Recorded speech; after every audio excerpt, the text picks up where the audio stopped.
Today we're going to be covering how you can round numbers in Excel. So here in column B, we just have some random numbers that have some decimals on them. And we want to round, let's say we want to round those to whole numbers. So we're going to put those here. Now typically what a lot of people will do is they'll select the data, they'll go to home, they'll go to number, and they'll see these buttons that will either increase or decrease decimals, and they'll hit the decrease decimal button. So if you're watching 4.56, if we decrease the decimal, it looks like it's being rounded. So that's 4.56, and if I hit it one more time, this should move to 5.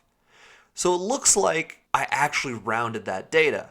However, it is a little bit misleading because visually the numbers are now rounded. However, Excel still recognizes this as 4.56. So it's not technically rounded. If you were to use this in any sort of calculation, it's not going to use the number 5 that we rounded to. It's going to use 4.56.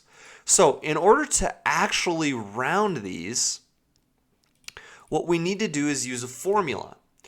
So we'll go ahead and hit equal round.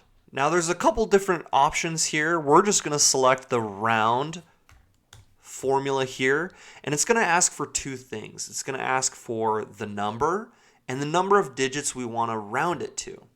So in this example, we're just going to select this cell or the adjacent cell. We'll hit comma, and let's say we want to round these to 1 decimal place. So we'll just type 1 there. So basically what this should do is round it to 4.6, right? Because the 6 would round the 5 up to 6.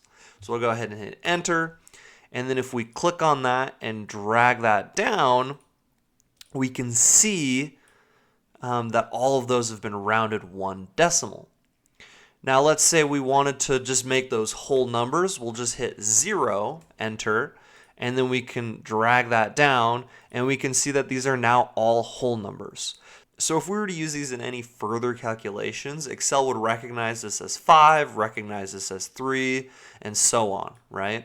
Just to kind of show you, let's just take this times 2, all right, which is 9.2. Obviously, if we remove the decimals, we think that number's 5, but we can still see it's being treated as 4.56. However, if we were to take the new rounded number times that by 2, we're going to get 10, right? So you can kind of see the difference there in just some simple math. And another thing to note with this round formula is we can increase the decimals as much as we want, but we can see that it's been rounded how we've specified it. So it's not going to display any further decimals like it would in the original number. All right, and that's all there is to it. That's how you can round numbers in Excel. Thank you so much for watching. Please, please, please, please, please, please, please hit the like button and subscribe before you go. It really does help me out so much. Thank you, and have a great rest of your day.